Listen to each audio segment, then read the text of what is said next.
We are. We're now Be live. no panic. No Very, panic. very sorry.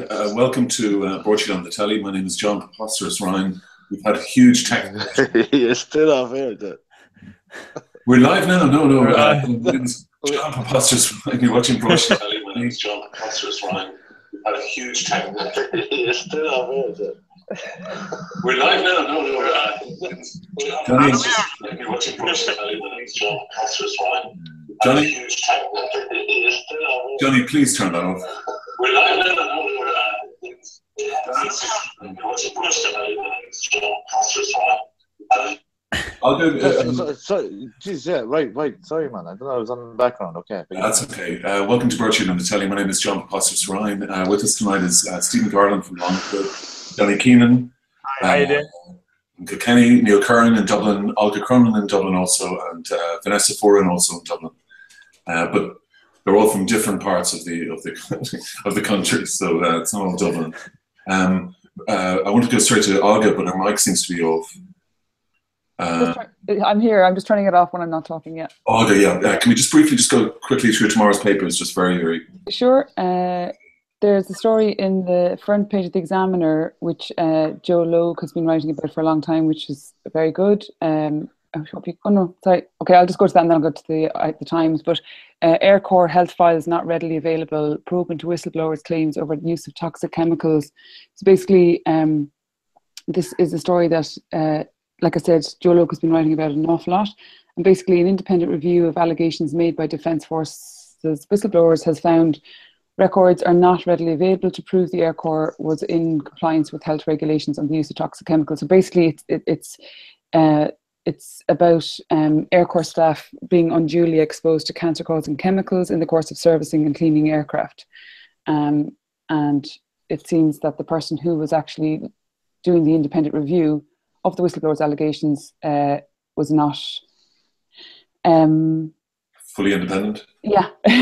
Or just like basically said the terms of reference he was given for this probe were impractical, and that the elements of the allegations were issues outside his expertise. Okay. So, okay. And then there's the Irish edition of the Times. Is there? Is it? Yeah, it is. So, I beg your pardon. There it is. The lead in the story, the lead in the splash rather, is Airbnb risks emptying city centre of residents. So it's just about the ongoing use of apartments and houses in the city centre for Airbnb. There's a statistic they use there that I think they said that the rent so basically the rise of short-term lets in Dublin through sites such as Airbnb could force people to move out of the city centre. Dublin City Council has estimated that 600 properties are being used for short-term rentals without proper planning permission. Landlords last year earned almost double the average rent in Dublin through Airbnb rents. So this is according to, or this was said, I think, in a report to the Oireachtas Housing Committee. So and they get 14,000 tax free, isn't that right? So, I'm not too sure about that. Do they Airbnb? Vanessa? Well, no. If you want to avail of the rent to room scheme for the tax free sum, you have to be resident in the property yourself. So unless Airbnb just do rooms. Oh, I see what you mean. Yeah, like you've got to be present in the house. Okay. Yeah. Okay, I'll do. Yeah. I don't think we have anything else. It's just the Times and the Irish Examiner and the Times. Yeah. So it's been a very sort of funny week for that, isn't it? Like. Yeah, and I guess with the budget coming up, next week, the stories about where money will go, where it won't go, all that stuff. Yeah, I want to go first to Vanessa briefly because I wanted to talk about the Ulster Bank mortgages story that they discovered that 3,000 are actually on the tracker mortgages that they tried to kick off. Mm-hmm. Take off the track that they removed from their tracker rate. Yeah, the phone. Ulster Bank aren't the only bank. No, of course not. But I was hoping, Vanessa, that you could explain what's sort of going on. Well, this isn't. The mortgages wouldn't be my particular area, but people were either removed off their trackers incorrectly, or when they came out of their fixed rate agreement, say when they pulled down their mortgage, first they would have gone into a fixed rate for 2, 3, 4, 5 years. Yeah. And then they should have gone back to the tracker when the mortgage was sold from the broker. That makes sense? Yeah. So they didn't quite, they either didn't give them the correct tracker rate that they were entitled to, or they didn't give them the tracker, or they have subsequently took them off the tracker because they might have missed a mortgage payment, or they might have gone into arrears, or that sort of thing. So that seems to be sort of the origin of a lot of this. But all these mortgages would be pre-2008 anyway. Right. So some people who may have been paying a different rate to what they should have been paying on the tracker may be entitled to quite some money back. And then, of course, I suppose the most drastic thing is the fact that some people actually lost their houses because they couldn't afford the mortgage payment, whereas they could have managed it if it was on the tracker rate. Yes. Yeah. So my ballpark number there, based on Bank of Ireland, KBC, AIB, EBS, PTSB, I think we could be looking at the low 4 figures for those that lost their houses. But Ulster Bank would be by no means the worst out there, I'll be honest. Okay. Yeah, haven't they said that they're unclear? They're not sure how many people have lost their homes as a result of it. They're still investigating. But they've they increased the number significantly in their estimates of who's affected, and they're saying that there's something around the compensation, that not everyone's going to get compensation now. They did. I might be wrong. Didn't they offer, was it €50,000 or something in compensation to people who had lost their homes that they hadn't identified, something like that? To get them all to track? No. Those that they know now that they've managed to track and trace and test thoroughly, that did lose their properties, their homes, because of the bank's behaviour. Ulster Bank have given a 50,000 goodwill payment before they get to the bottom of exactly how much their behaviour cost the family. Okay. And on top of that, then they will have 12 months, once a full compensation deal is presented to the former mortgage holder, they will have 12 months to appeal the offer or that sort of thing. But I think Ulster Bank, in my experience, when they say they're doing it and they're paying it, they are doing that.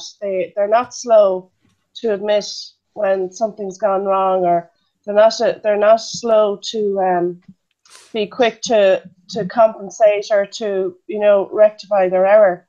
But I imagine KBC are probably the most stressed at the moment about this, because they've actually missed their central bank filing deadline for these mortgages. Okay, and you can't buy a tracker mortgage today, could you? No. I don't think so. No. It's ironic that was the ad during the Tiger. I don't know what a tracker. Well, I think is Padraig Hassan has done enormous work in this area, so he's the guy to question on the full tracker scandal with Padraig Hassan. Yeah. Okay, we'll definitely get him on next week. Is anybody on a tracker? Are you on a tracker? No. Anybody on a mortgage? I'm 2 trackers. 2 trackers. It's a bar, chocolate bar. I thought it was a tractor mortgage. It's on these farmers, man, I'm telling you. That must be a country joke.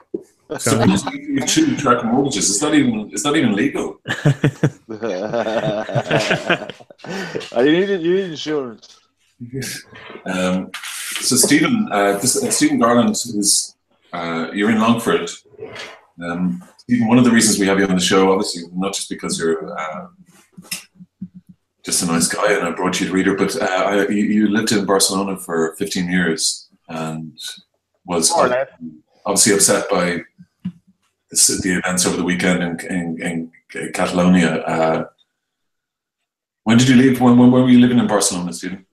I went there in 2004. So I've been there throughout the entire... I went there before the mass tourism kind of happened, and it was a very different city, and it was I went there. I loved it. It was quite anarchic, you know. It was the place to the right of the Ramblers, Raval, was much more kind of anarchic. But it's over the years, it's become just like any other city. And in 2008, I have a little anecdote on that, if you'd like. Please. In 2008, I created a different kind of, I run a comedy club out there called the Giggle and Geary, and it's a stand-up comedy club. And in 2004, it was quite an exotic thing because there wasn't that many comedy clubs around Europe, and Barcelona was still an exotic destination.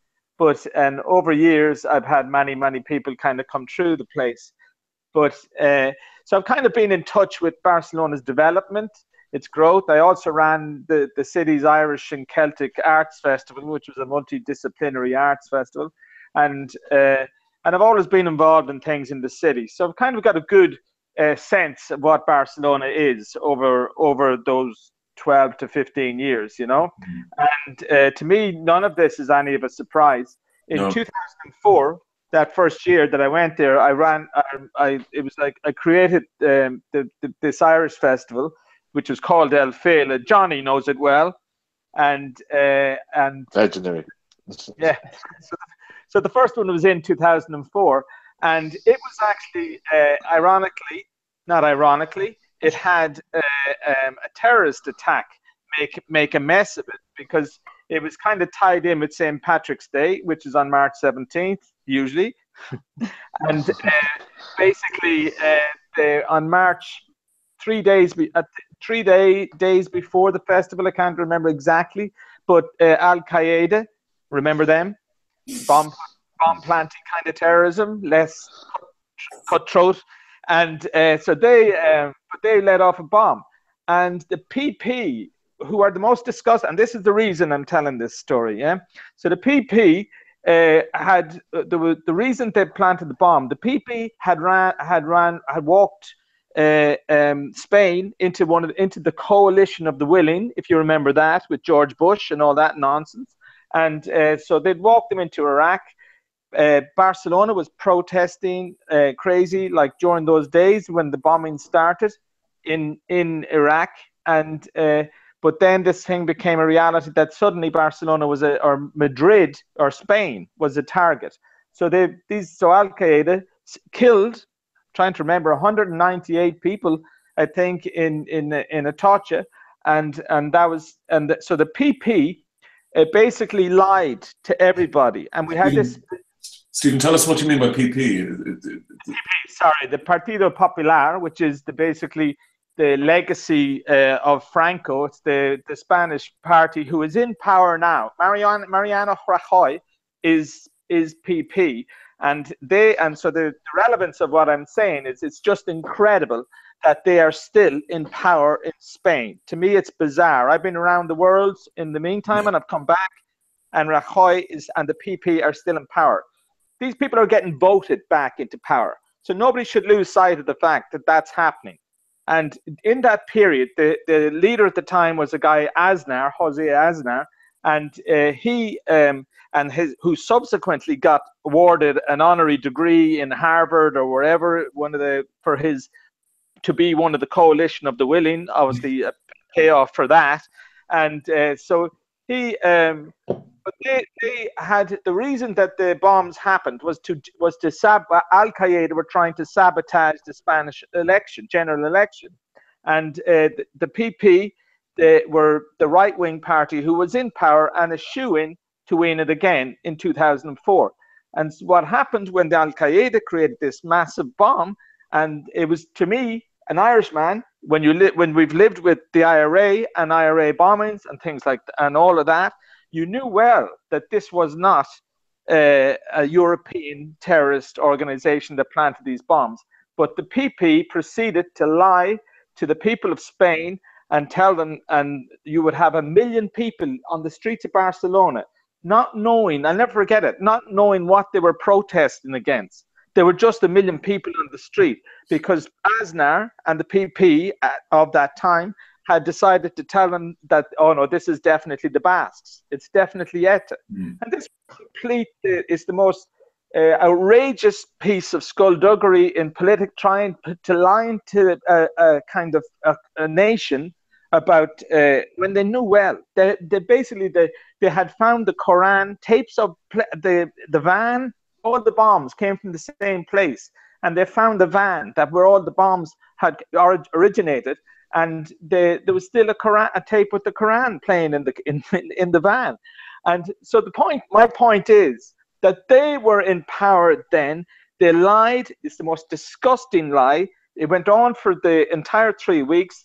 The kind of electorate woke up and said, "What the fuck," you know, and they voted them out.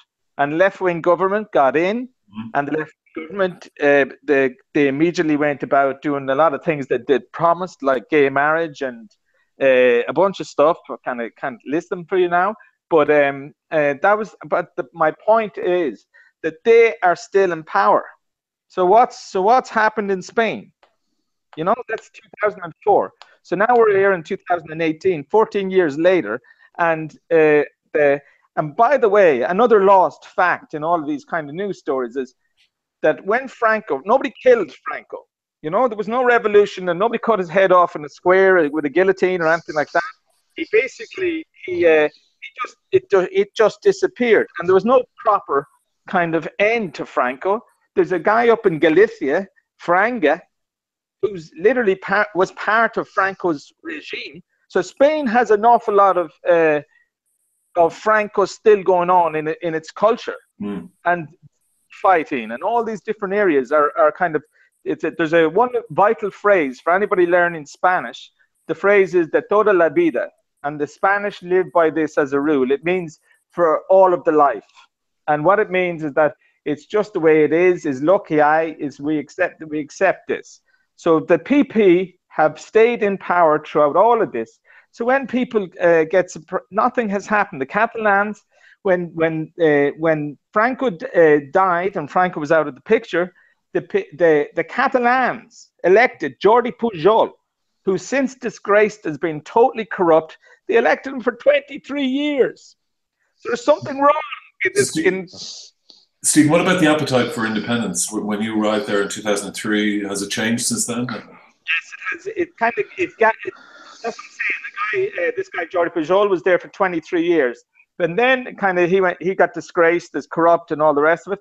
Then you had a bit of movement and new kind of political movement and things, but in the end, the Independencia really only gathered steam from about 2006, 2008, towards the end of the mass tourism era, let's say, you know. Yeah. And that's where Catalan language is like the front line of Catalan Independencia and Catalan culture. I mean, it's. But Stephen, did you find amongst your friends in Barcelona that their appetite for independence has hardened or increased? Totally, yeah. And but I've always protested this thing that I believe they don't need independence from Madrid.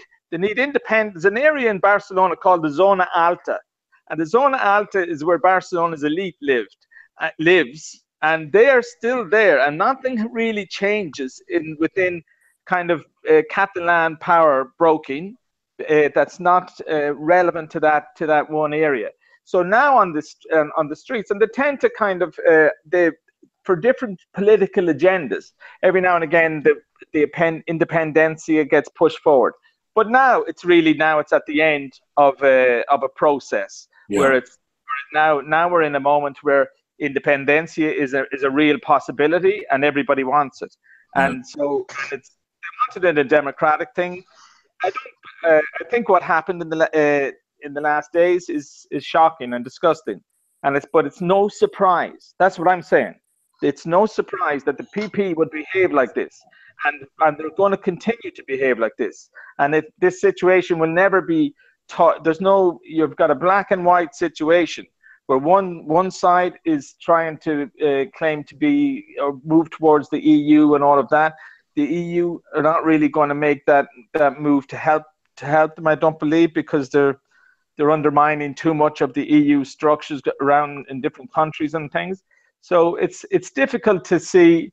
I think I think I think there'll be an independent Catalonia within the next 10 years. You know. Sorry, Stephen. I just wanted to Neil. You wanted to discuss Catalonia. I've been following this quite a lot, but I think Stephen's kind of covered quite a bit of it. I'm not so sure though if we'd see independence in the next 10 years. I don't really see what grounds there is for independence first, but also the wider Spanish populace isn't a fan of the idea. Not saying that's right or wrong, but just I just couldn't see that independence happening in possibly our lifetime, if at all. Stephen? Yeah, I disagree. I think it will. I think because we've got a long way of this story that's where it's got to now has taken a long time. So now there's new pressures are developing, and the PP are inept. This is an inept party, and the PP are just an inept party. And I think that more and more there will just be an urge for people to give them at least a referendum. Do you think though, like the PP has a lot of similarities in many ways to the FFs, but do you think if we saw a change in the Spanish governments, which is what I've kind of felt, if that was to ever happen, that this urge for independence may subside? Like, is this more revolt against the government as opposed? Because historically, what's the grounds for independence? Like the only grounds really, from a modern perspective, is the economic richness of the region. This is an outsider. I visit Spain regularly, but this is just an outsider looking in. It's just the economic, I guess, lusciousness of the region. But aside from that, there isn't much other ground historically. The culture is very, very strong, and they have a language with 7 million speaking it, and that is the front line ultimately of their culture, and it's alive. We're 6 million people living in Ireland. A couple of 100,000 people do speak Irish, but Catalans, there's 7 million of them speaking Catalan, and that's a quite identifying thing. And Franco really tried to destroy the language, didn't he? Of course he did, and it survived, and that's where dubbing comes. That's why they can't speak English. It's because Franco insisted upon subtitles. So every country, if you go around Europe, every country where TV is subtitled, and usually done by different right-wing political structures, that's where they don't speak good English. It's really simple. Yes. You go to right around the European countries, and they speak perfect English in all the Scandinavian stuff. Because they don't subtitle. They subtitle in Germany. Their English ain't great in Germany. They subtitle in Italy. It's brutal, and in Spain. But that was all arranged, So what do you think is going to happen from here? Because we're going to get this independent call now, I guess Monday. And the Spanish government kind of has to react now. They showed that atrocious fist at this thing. So what action do you think we're going to see? Are we going to see more violence on the streets? Where do you think it's going to go from here? I think there will be a kind of intervention before that. Spain, Madrid has completely lost the high ground here, and you will have a move away from Spanish people. I must say, though, in my experience of living in Spain, I've lived there quite a bit, and because I've been a promoter around the entire country, it means that I've worked. I run shows in Malaga. I run a thing called Comedy del Sol. So I run comedy all over Spain. So I'm pretty much have a good idea what people are like. Every time I get in a taxi, I'll ask them, ask them one question about Catalonia or something. They all don't like the Catalans, Catalans are up there in the corner. They're kind of resented for wanting to break away. And so there's definitely a broader, it can very much quickly take off, I believe, that there's a lot of people in Spain that are quite happy to kind of see Madrid get hard on the Catalans. And so I do believe it can get messy. And let's hope it doesn't, because because I don't trust the PP in power. They can't be trusted, and they're capable of doing something completely inept, no more than Trump or any of these people. On that note, Vanessa, any thoughts on the budget from Fine Gael next week? From violence on the streets to violence in your pocket. Well, it goes back to money. Vanessa, as an accountant, are you preparing for the next week's budget? Oh, I'm keeping an eye on it. I am going to a Fianna Fáil breakfast next week, so I'll report back budget breakfast. So I suppose we'll wait till we see all the traditional Irish, is it? Is that in an early place? No, it's in a constituency outside Dublin. Oh, right, okay. Did they put a hood on you and blindfold you on the way there? Is it in an old Garda station? You need to step aside, nothing to see here. Stephen, I also wanted to mention briefly that you have been raising money for stem cell research in Russia for yourself. Sure, and it's ongoing, and that's where I'm going at 9:30 in the morning. I'm very happy to say that I'm going to collect a big check. One of those, I've never had one of those big. Yeah, cardboard check. Big cardboard checks. So I'm getting one tomorrow for a bunch of different fundraising, cake sales and All Ireland ticket draws. And I've also got a thing going on where I'm trying to create. I grew up in the Ireland where it was almost a badge of honour to be a man who could drink 20 pints of Guinness. Yeah. And so the 20-pint man is part of my folklore. And so I've created an online campaign to try and find 10,000 people to give me the price of a pint, which is in European average would be €5. So I'm on that tip at the moment, and everything can be seen on stopmyppms.com. That's not the PP to do with the political party. That's PP. It's not that as well, but I don't know if there's a campaign built for that. Yeah. Well, Stephen, we'll do a post. We'll do a post tomorrow. I wanted to introduce you to our viewers and readers and stuff like that. So, what's your condition? What's the problem? PPA. It's MS. I think everybody knows. It's amazing. Everybody knows somebody with MS. PP stands for primary progressive, and it's the one that's only 10% of people have, least common. It's one of these no treatment, no cure kind of deals, I made a show I took to Edinburgh Fringe, which is called The Predisposed, because I was advised by somebody, a psychologist who was sent to give me, when I was newly diagnosed, to give me this psychologist to talk to. And she said that somewhere in the conversation I mentioned that, I'm cool with it's easy to understand if I have a terminal illness. So she quickly corrected me to say, it's not a terminal illness, Stephen. We don't use that phrase anymore. You actually have you're a predisposed illness. And I said, well, that's relief to die in much more politically correct. All life is terminal, so I'm pretty. It's easy enough to sit with me. And but there's a place in Russia, and I have to say this, and it's not a bad MS joke, that there's Irish people nearly tripping over themselves. There's the MS gag. They're on their way to try and get this treatment, and I'm quite angry about this. And so I don't want to hog your airtime. No. And because HSCT is a therapy that is performed in St. Vincent. It's performed everywhere. They just won't refer it for MS patients. They do it for leukemia and cancer and in kids and stuff like that. And so there's no, but at the moment, there's a clinic in Russia where they're doing it now from, I think, maybe 12 or 18 years or something like that. They're performing the procedure, and they're kind of known to be the best, one of the best in the world.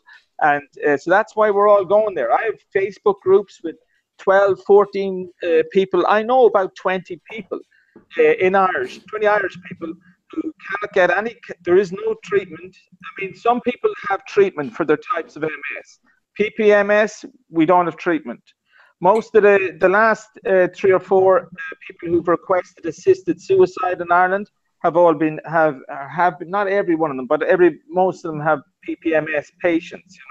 Okay. Because it just goes downhill very, very slowly. whereas relapsing, which is the most common type, it's like malaria. They get a whack and they get whatever. Okay. So I feel fine, and I feel so. The thing is that I'm cognitively all here, I'm told, at the moment. And so the thing is, I can go to Russia, and if I do this treatment, I can stop it. And that's if I can stop this right now, because I'm going through phases. I'm walking with a stick. I didn't do that 18 months ago. And 2 years ago, I was living on the Copacabana in Rio, loving life, and it's all gone a bit. This put a halt to my gallop, let's say. Well, Stephen, we'll do a post on it tomorrow. I'm very sorry about your situation. When were you diagnosed? 2 years ago, you know. For definitively, I got diagnosed with MS, but then it took a while to find out that it's PPMS, so it's this other type. I mean, it's a really shitty disease. Whoever has this, you know, in whatever form of it, and it's everywhere in Ireland. It's like Ireland's a small country, so everybody will know a cousin or a sister or somebody with MS, and you can't really see it. So people are kind of living a pretty crappy time unless they have the drugs that kind of suits them and keeps their relapses at bay. But it can go shitty, you know. And so there's a very interesting movie called Walk With Me. It's a guy called David De Silva, and basically he's a documentary movie maker who got PPMS, and literally he was documenting himself, his own decline. Yeah. It's an amazing movie. So he over I don't know 7 years, and you know, over those 7 years, the guy was walking, making movies, living his life, and over 7 years, he ends up he has to communicate, has to find using devices to communicate, because always everything kind of implodes, and that's what happens. So that's how I don't act. I'm not going to let that happen. No. Johnny, you're a friend of Stephen's for a long time, right? Yeah. Myself and Steve go back to Ballyfermot, Rock College, '97. That was. I don't think Steve finished the class. He was wheeling and dealing in I think construction booths at the time around the building sites, just at the start of the boom. College was a side project for Garland, but I followed him over to Barcelona in 2004, so I know the festival that he started off with, and.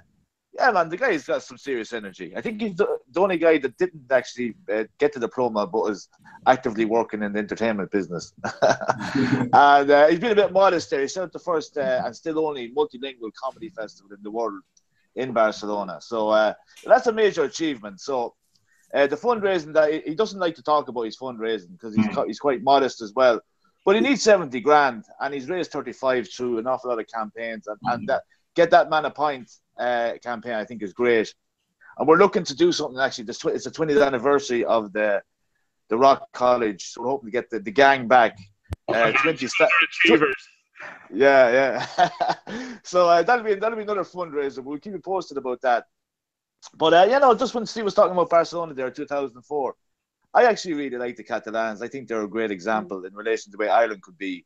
The power of peaceful protest is amazing, and I was only there for about a year, but it really struck me, like, you know, when that bomb went off in Madrid, they were out with their pots baiting off the railings, and it was just the noise. It was just so beautiful, like, you know. Yeah. And if they really are anything to be taken from this protest in Catalan, and it could be any one of us. We just have to stand up and be counted in a peaceful way against imperialism. That is what it is essentially. Yeah. People wanting to live in human rights and all that. And how tough it is out there. But, you know, we really have the power, and once we do it peacefully. And I think that's what basically the idea of anything happening in the world. And I just wanted to say that about the Catalan situation. Very inspiring, I think. But Garland evokes the spirit of Barcelona, that can-do attitude, and it's you're really immersed in culture, and they know exactly what they have up there. And you just want to hold on to it. And so, like, it's a power. I can understand where he's coming from. After being 15 years there, you'd be affected greatly. But hopefully, it'll come around and Neil, peacefully. Sorry, it's the perfect city, isn't it? Barcelona has the beach, it has the sights, it has everything. Everything's in walking distance, and pretty much on your fingertips. It's the perfect city. The urban planning is it has very... the weather. Yeah. Cannabis clubs. Cannabis clubs. There you go, Johnny. I'm going to say that. And it has the sports. It's got sports. And... Yeah, but the cannabis thing would be really good in relation to doing an awful lot of things for the industry. So we're talking about new ideas, you know, Leo Varadkar, New Republic and all that. Just address the elephant in the room. €1 billion can be made on cannabis, and it's been proven now it's actually healthy for you. So, like, we really need to move on and move forward with all that. Sorry, Vanessa? Sorry, can I just ask Stephen there about, you know, the condition you have in healthcare in Spain is really, really good. And I was wondering, did you look at moving back to Barcelona or... I was diagnosed in Barcelona, and it's quite, and to be honest, it's something I'm quite angry about. I got an appointment. I came back to Ireland, got an MRI here for Christmas. My mammy bought me one. True. And I went to, it showed issues, and so I totally managed to wing this appointment with an eminent neurologist in Barcelona. He's famous, called Xavi Montalban, and he's in a kind of completely devoted institution called SEMCAT. And so he diagnosed me, you know, but then he's also, I don't know if you know, if you've met many neurologists, but they tend to be a little bit kind of arrogant, and they've got they've got egos and different things like that. Funny, all consultants have egos. All hospital consultants have egos. And so he's one of those kinds of characters, and so he put, like, in fairness to him, he diagnosed me, and he got through all of that kind of situation, but. Then it came down to okay, so it's no treatment, no cure, and that's all he was offering, nothing, you know. And so I said, well, so I became my own medical advocate, because he wasn't offering anything. He was talking about a drug that was 2 years down the line coming through USA, because we can't trust any drug apparently in Europe without it being FDA approved, which is something that kind of shocks me, and I don't know why it's so ingrained. And so I kind of became my own medical advocate, and I found HSCT, and then I met people, and then once you dig deeper, then I found people that are doing it. So then in an appointment, this is the interesting fact, in an appointment with the eminent Xavi, I was told by somebody that he's number 6 neurologist in the world, and I went, wow, how about that? There's charts. Somebody's keeping a chart, and I went, so number 6, can I have number 5? Where is number 5? So he's offering me nothing. So in one meeting, I said to him, what about HSCT? And he goes, and he actually, this is a guy that he's one of the most eminent in the world, and he kind of goes, what is that? And I go, well, it's HSCT. It's homeopathic. I can never pronounce the word, right? So we just go human stem cell therapy, and he acted like he was baffled.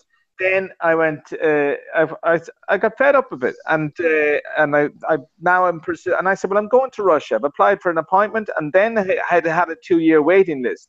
And so he said, okay, what are you going to do? No, his first reaction, and I hate this, you know, his first reaction was, Russia. What do you mean going to Russia? What did the Russians ever? It's almost like the Romans. What did the Russians ever do for us? So in a conversation with number 6 neurologist in the world,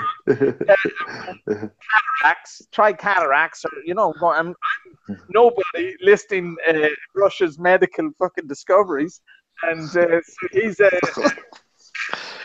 serious, and he didn't offer it. Then only this is going on over a period of time, and then I'm now inside the HSCT Russia, and I'm getting to know more about it. I know people Irish people who are going there, and we all have sharing the logistical knowledge of going there and what's involved, and now it's all progressed to now. And in the meantime, then I suddenly, about 7 weeks ago, I find out that they performed this HSCT in Barcelona, in Cayo Villarroel, and I'm going, what? What do you mean? And as the clinic that they perform it in it's called Barna Clinic, and it's part of Hospital Clinic, which I was actually a patient. That was my hospital. And I had to go see your man, Mr. Number 6 in the world. I had to transfer my empadronamiento, which is your kind of form that says where you live, to the barrio that's up beside Val d'Hebron, another hospital, and so I could be treated by him. And it's shocking. So it's been going on in Barna Clinic, and you can go on Facebook and you can find people that have actually been treated by Social Security. And I was on Social Security I was in the Spanish system for a long time, but I stepped out of it because I was just on the Russian tip, and I didn't know there was a Barcelona alternative. Oh Christ! Well, so can you go there now? Can you do the treatment in Barcelona? No, because I don't really want to do it anymore because I've learned so much about it, and because I've become I'm studying it now all the time. And the guy in Russia is famous. This is called Dr. Fedorenko, and he's got an incredible record, and I feel safer going there. It's the only unfortunate thing is, there's no unfortunate. I'm after getting an appointment really, really fast. I'm going on November the 20th this year, man. I booked the flights last night, so it's really, really imminent, and it's going to be this November. I lived in Helsinki for a couple of years, and it's going to be November. You're there in Iceland. It's going to be November in Moscow. minus 30. So I'm not going on any kind of holiday. It's. No. And Stephen, would somebody be able to go with you? Yeah, the wife is coming with me. So the one thing I said I'm definitely doing, I kind of grew up with images of there's certain things ingrained in my psyche from growing up, and it's one of them is the Moscow Underground. I have to see I have to see this thing, and I believe that and I'll go to let's go for it. So we're going 2 days earlier and then into the hospital for 35 days. They pump the life out of me with chemo. They take your immunity system completely down. So so you have no immunity system for about 15 days in isolation. So it's quite hardcore. It's amazing that I don't feel so bad, and it feels weird to not feel so bad. But I'm only going one way. I have out here. I have a mobility scooter in the hallway behind me. So I can only walk 200, 300 meters. And if I have the mobility scooter, if I'm going, ironically, to the gym, because it's too far away, And so it's like, this is the reality or my reality. I'm currently talking to you sitting on my most prized position, which is a possession, which is an inflatable bed. Because I don't recover sitting in chairs, all MS people, our biggest battle we have is fatigue. And so if I'm doing too much or I get tired, I have to lie down. So I just I had to put this in the salon so I can kind of Good. Sorry. Stephen, I'm really sorry about your situation. And it's like I'm going. Don't be sorry, man. I'm going November 20th. I'm going to try and stop it. And this is the sorry part is the 6 years it took me to find out where I was and to get this far, and diagnosis and being without a diagnosis is an awful lot worse than this. I was living in Rio, man. The one thing about Rio, I don't know if you've ever been to the Copacabana. I lived like 50 meters from the Copacabana, and the Copacabana has lifeguard towers, and they're separated by 500 meters each in between each lifeguard tower. So where all the big parties and stuff like that happen on the Copacabana. But it means that I could see, when I arrived in Rio, I was able to walk, let's say, 6 lifeguard towers, and then that became 5, that became 4, and then it came down so I could physically see. And then I brought down the peloton on the Copacabana. They're kind of body beautiful, are all there, and there's like a bicycle lane. And I brought down the peloton of the body beautiful on the Copacabana one. Dramatic. When you bring down 20 people wearing micro bikinis and songs and things like that. So Stephen, we'll do a post on it tomorrow. Again, I'm very sorry. Neil, I wanted to ask you because speaking of hospitals and stuff, both your mother's unwell and your wife is about to give birth. I only have one mother, so yeah. I've been in hospitals a lot over the last month. It's been a mixed bag. Shout out for the wonderful staff out in Beaumont Hospital who really have done incredible work. Neurologists, Stephen, they're all neurologists where we were, but they really were excellent. But there's been some gaps in the system, you could say, in some of the in the other hospital she's been in. But I won't go into detail on that. I'll wait till she gets out and then I'll go on about it. She's still in there. She was in another hospital, Neil, wasn't she? Yeah, she's been moved to another hospital.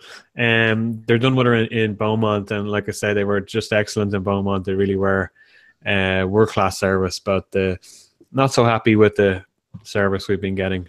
No, in this other hospital.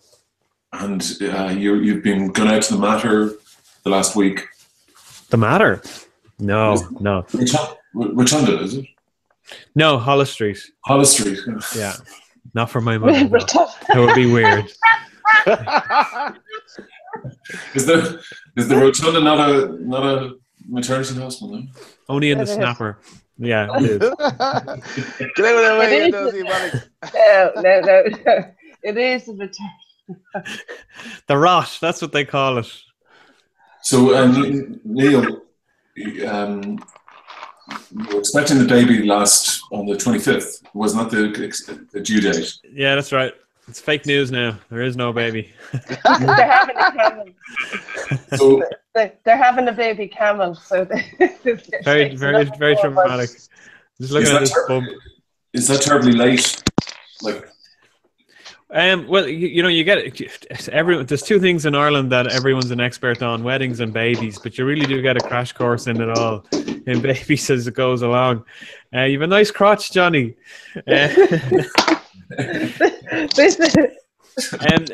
What seems to be coming out is we in Ireland they'll allow women go up to 2 weeks over, but it doesn't seem to be the practice in every country. I think in the States you're only talking less than a week. They'll allow women go over, and pregnancy. If you ever hear someone say pregnancy is a wonderful time, they were never pregnant. That's what I would say to that. Neither were you, Neil. No, and I never will be.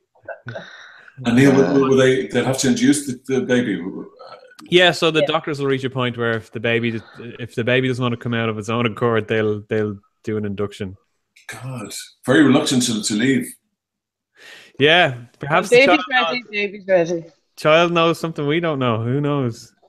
Yeah, there's so many old wives' tales. It's hilarious. If I was talking to my younger self, the one thing that I'd say to my younger self, the one advice I'd give is to get into the baby industry, because it really is a mug's game. If you see these baby fairs that go on and they have this gadget that does this, that, and the other, and they'll charge 50 quid for it and they're out the door.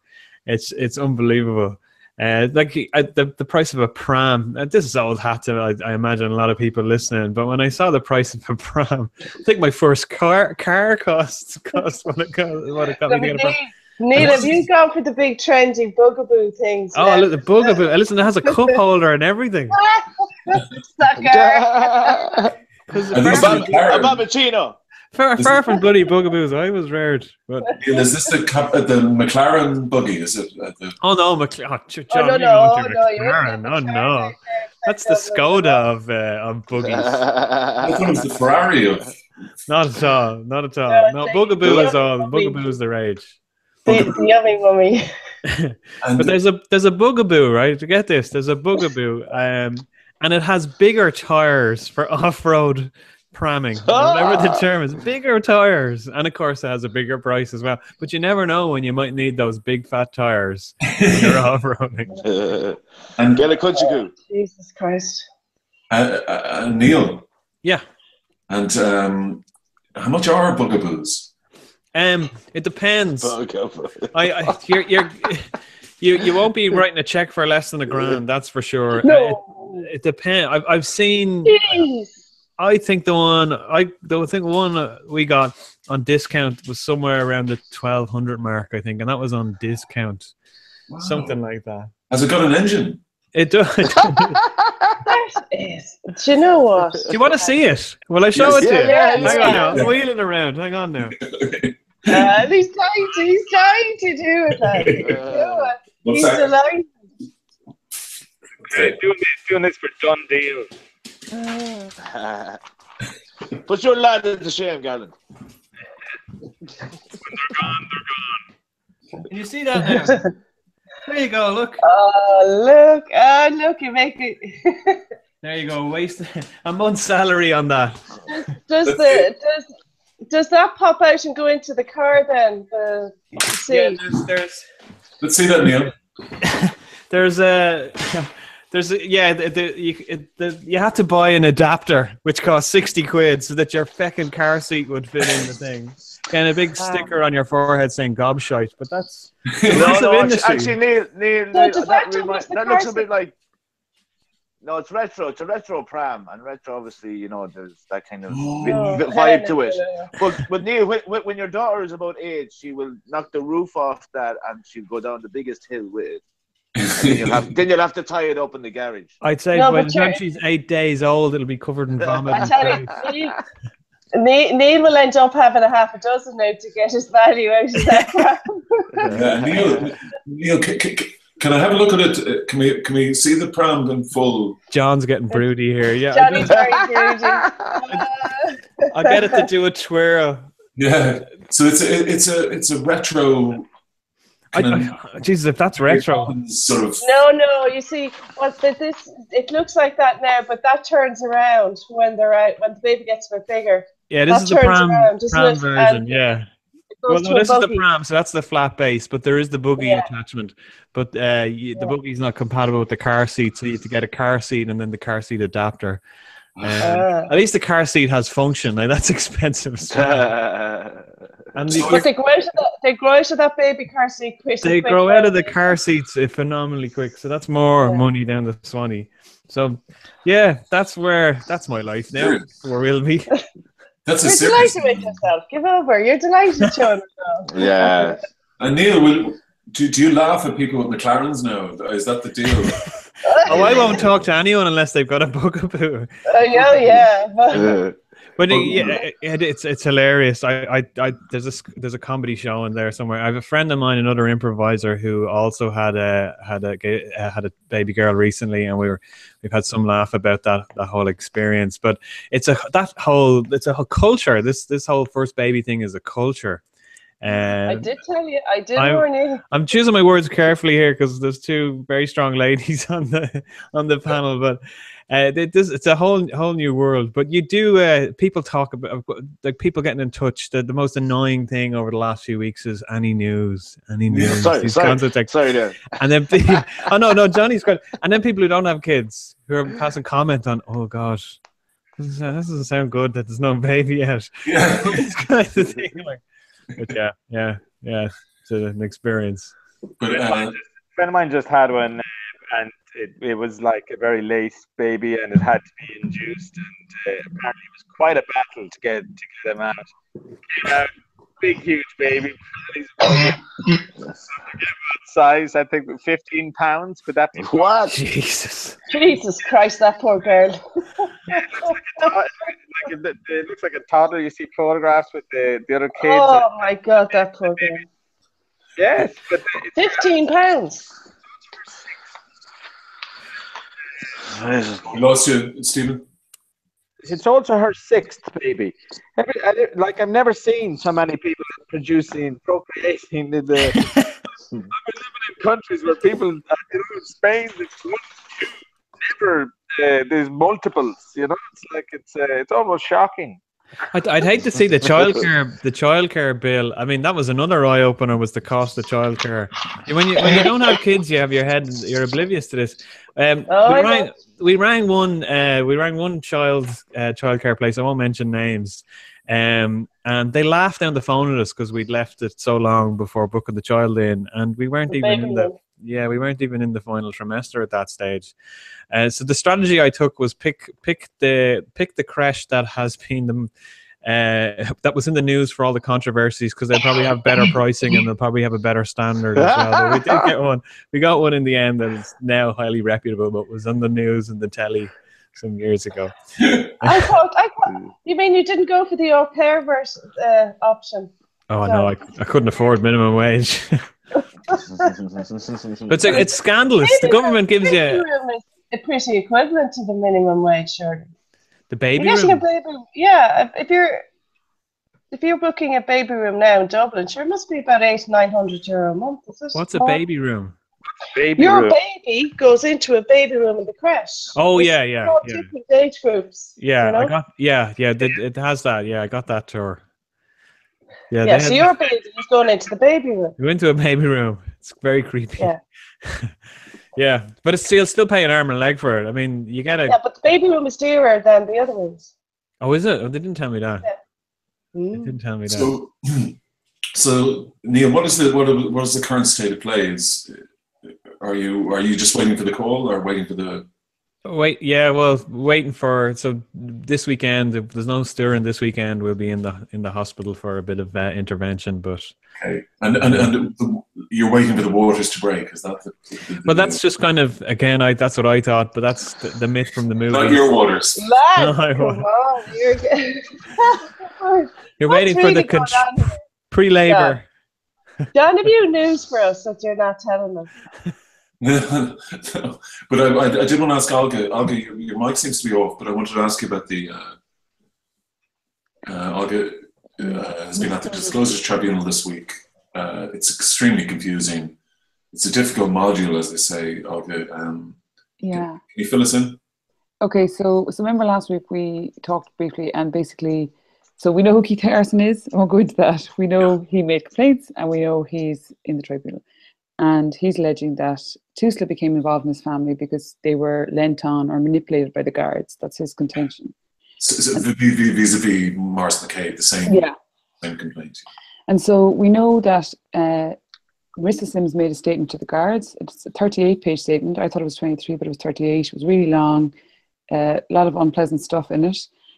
Stuff that really isn't necessary to go into. But essentially there was one thing in it that said, or she claimed that he threatened to burn her. She since said that he never threatened to burn her, and that what he meant was she was going to be burnt by her family. Her family did not like him, and they made several representations to the guards as well.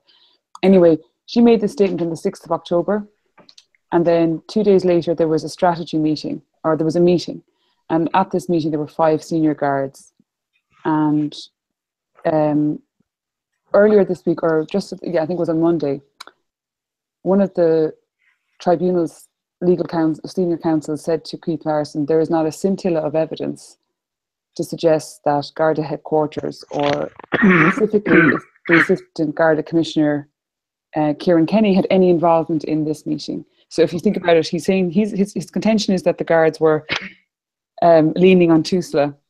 At this meeting, it was decided to refer on Marissa's statement to Tusla and GSOC. So this meeting is very important, and it was put to Keith Harrison earlier in the week. You've no evidence. There's no evidence to suggest that Assistant Commissioner Kieran Kenny had anything to do with this. And then yesterday evening, very late in the proceedings, it emerged that one of the guards who was at that meeting, her notes was produced and his name was on it. And in this note, it said that Kieran Kenny was spoken to on the phone. And also, in addition to that, a Superintendent, Tony McLaughlin, of the B branch, which is Human Resources in Garda headquarters. So this is very serious, because it was the first time that there seems to be some sort of evidence that's linking the Assistant Commissioner or the Garda HQ to that meeting where it was decided what to do about Keith Harrison. Yeah. So basically... This has been tried. So basically what happened is that Charlton adjourned the proceedings, and he asked for Assistant Commissioner Kieran Kenny to make a statement to the tribunal, because he hadn't made any statement to the tribunal in terms of Keith Harrison, because no one knew that there was any involvement, or at least it wasn't known. And so he asked anyway for statements from several Gardaí involved in this by 10 o'clock this morning. So they got 3 statements. No statement from Kieran Kenny because he's away other side of the world apparently. But also, we now know that the note was taken by Chief Superintendent Terry McGinn, and she's giving evidence tomorrow. And she took the note. She gave it to the Garda liaison team, which is giving the tribunal any information they're seeking. Okay. But apparently the letter was given to them, but it wasn't forwarded on to the tribunal. Okay. So you can make of that what you will. It was like they said, it was a mistake that they didn't think it had anything. They were giving information by category to the tribunal, like, so this is to do with HSC Tusla, but they didn't believe that this had anything to do with that, okay. which is surprising because it was at this meeting that it was decided to transfer it to Tusla.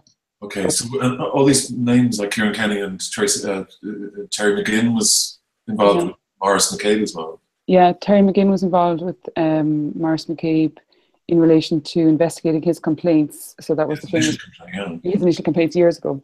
Unsatisfactory, maybe, but yeah, exactly. And also, in addition, Kieran Kenny, we heard earlier in the tribunal, he was the last point of contact for sending on the fake rape or the false rape allegation to the commissioner. Yeah. In the knowledge that it was incorrect, but without acknowledging that it was incorrect. So he didn't say it was incorrect. And then when he got a corrected referral, he didn't send it on. No. So it's just an interesting person. But we did hear today that, yeah, he's across the world, couldn't provide a statement, and he doesn't remember. There's no recollection of the phone call. So we don't know. So, and look, I guess if they believed that a guard had threatened to kill someone, I mean, just to be fair, would they have had to have contacted Garda headquarters? Perhaps, but I guess it's a curious omission on the part of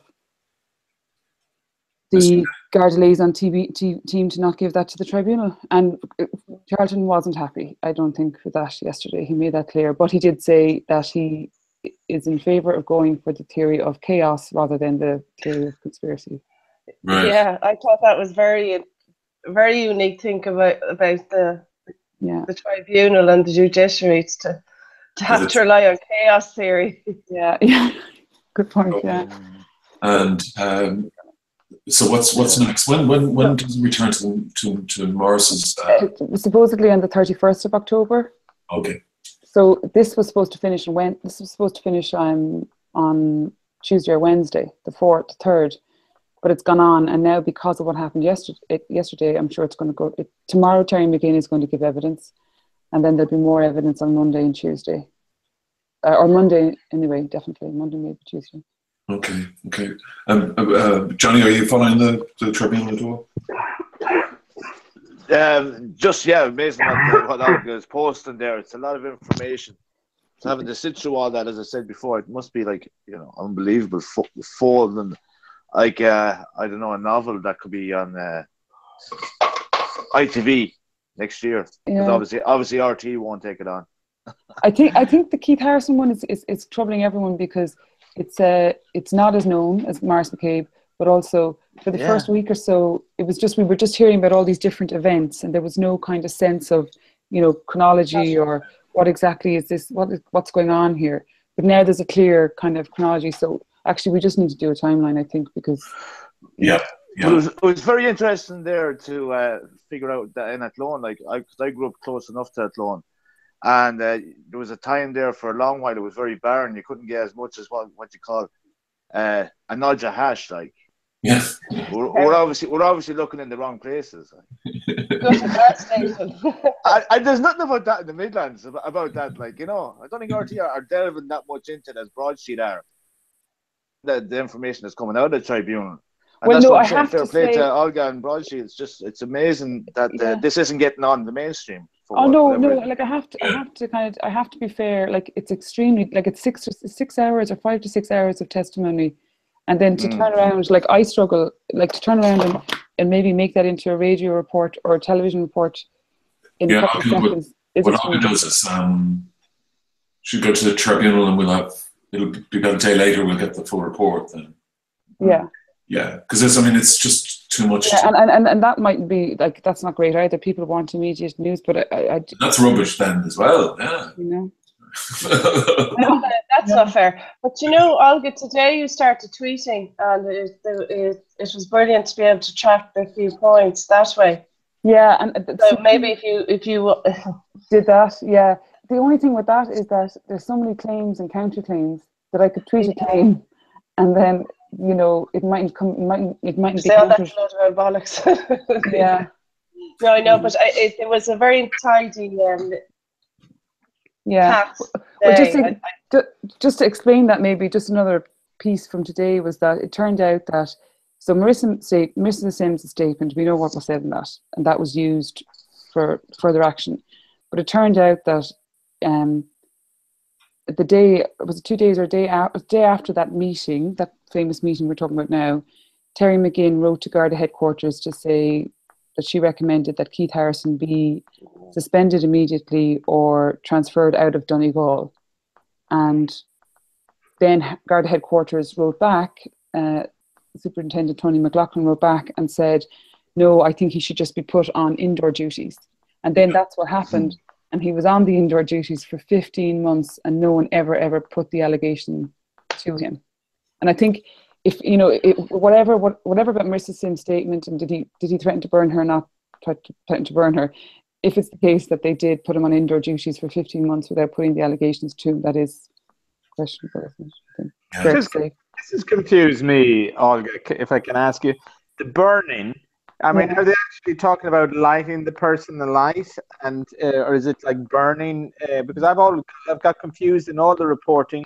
It's like burning somebody for money, or is it, you know, it's kind of yeah. Well, see, this is the question really, Stephen, because basically she put in her statement that he threatened to burn her, or that was recorded in her statement.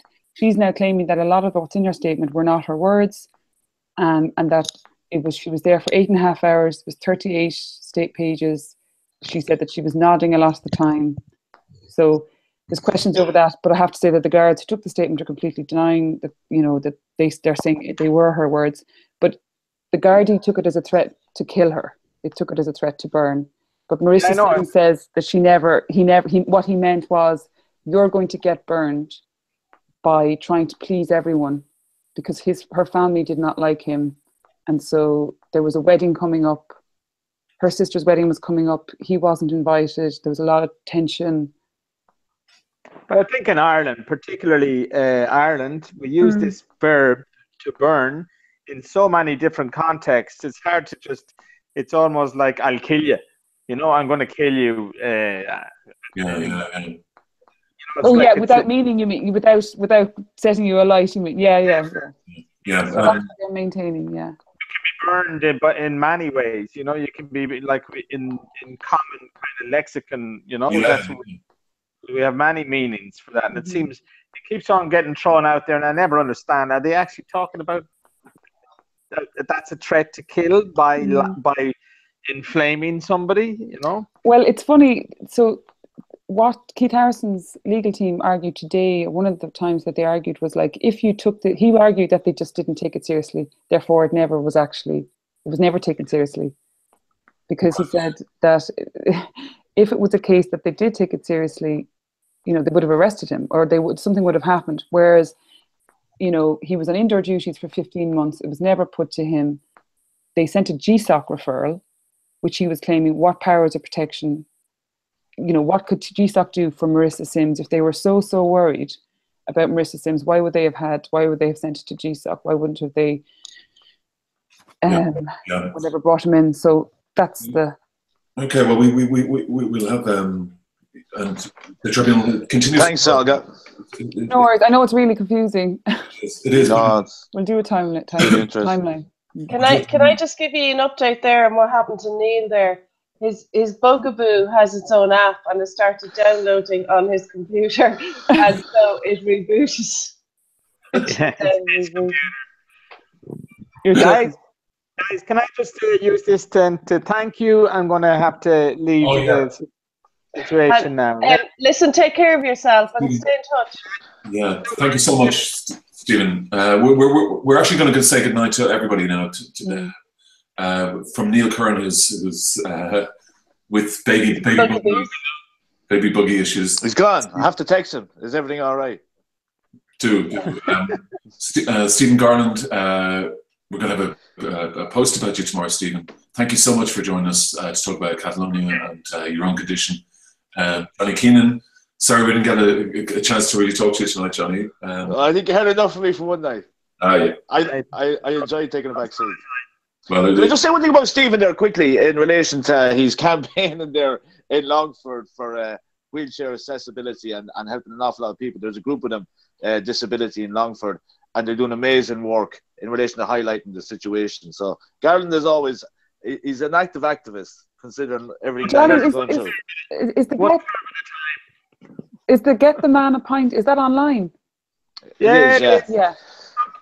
PMS.com, and it's all kind of there, and okay, it's going with.